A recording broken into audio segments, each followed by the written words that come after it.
Boa noite, Plano Amigos. Vamos bater o nosso papo aqui, baseado nas sugestões aí dos nossos amigos do Sérgio Magalhães e do Alcide Silva. Vamos falar um pouquinho sobre lags, especificamente lags negativos, que é um tema um pouco mais polêmico, né?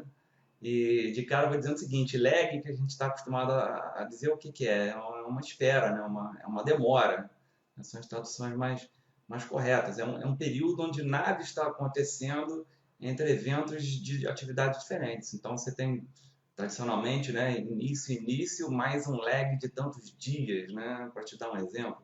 Eu uso em sala a cura do concreto. Então você tem que concretei, terminei de concretar, então eu tenho que esperar um dia para iniciar alguma atividade em cima daquela laje. Então, término e início mais um dia, se você estiver planejando em dias. Ou seja, tem uma espera, às vezes, entre duas atividades que alguma coisa, né, uma está esperando uma outra acontecer para poder iniciar ou terminar. Né? Então, pode ser um II mais 20, TT menos, mais, ó, maldito do menos aí, o TT mais 20, enfim, normalmente os lags são positivos porque eles representam isso mesmo, uma espera, uma demora, é abrir frente de trabalho normalmente, ou então um produto parcial que o predecessor esteja preparando para que o sucessor possa começar, né?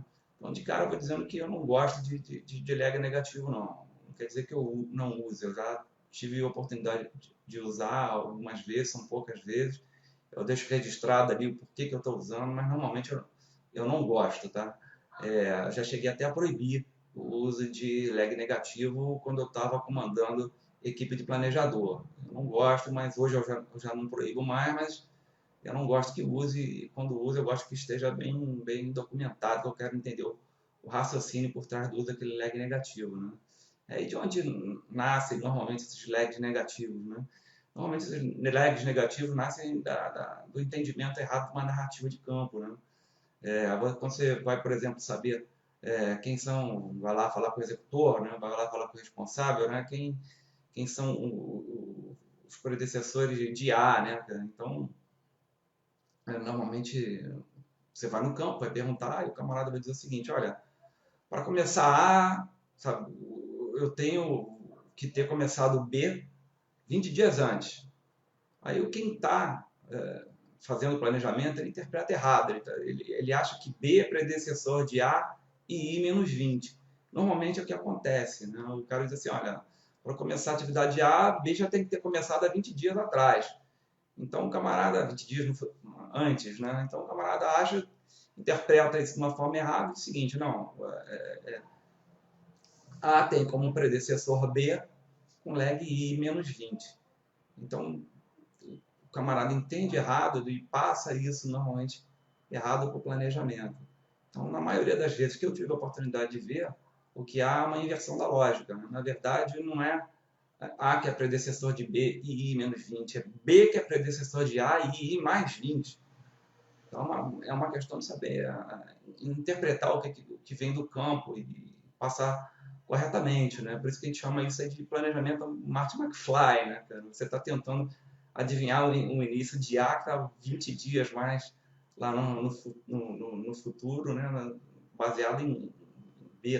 Na verdade, é o contrário, né? Você está tentando acertar B baseado em A. A coisa fica muito confusa, cara.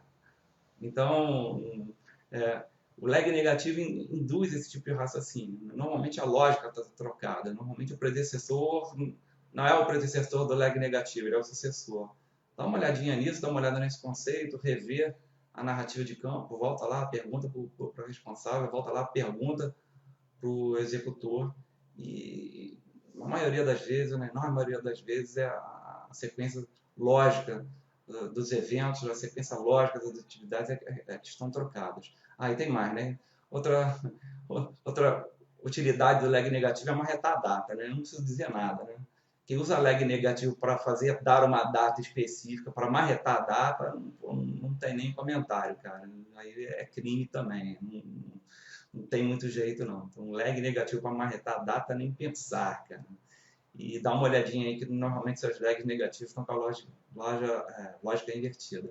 Bom, eu queria também, para aproveitar, né, vou tentar fazer isso tradicional, recomendar um outro livro aqui, esse Industrial Mega Projects, do Edward Merrill. Infelizmente só tem em inglês, cara. Esse livro ele discute, né, um livro baseado na metodologia, aí você bota aspas em metodologia se você quiser, do IPA. Então esse livro aqui, esse camarada aqui é do IPA, foi me dado de presente até num evento do IPA, eu agradeço muito, esse é um excelente livro. E ele vai discutir o que? Os problemas encontrados pelos megaprojetos industriais. Nós estamos falando aí de projetos de mais de US$ 1 bilhão. E a gente vai ver que são erros recorrentes. E também nós vamos ver que não é só aqui, né, em Pátria Brasilis, que o pessoal faz esse tipo de erro com megaprojetos. Os exemplos citados no livro são exemplos do mundo inteiro. Então, tem erros que geraram prejuízos de milhões e bilhões de dólares que poderiam ter sido evitados com uma metodologia melhor, com um gerenciamento melhor, com uma gestão melhor. Infelizmente só tem inglês. Eu recomendo, um excelente livro e eu uso no meu dia a dia, né? Indústria de petróleo, a gente acaba usando isso aí, são projetos de uso de capital intensivo, você comete um erro aí, pode dar alguns milhões de prejuízo. Bom, gente, é isso aí. Espero que vocês tenham gostado. Quem quiser, né, dar um curtir, né? Quem não quiser, mande sua crítica e mande seu comentário. E no próximo vamos falar aí de ligações início-término, ligações IT, né? Que eu também já usei e a gente vai ter o prazer de falar sobre isso aí um pouquinho. Obrigado, gente. Até a próxima. Grande abraço.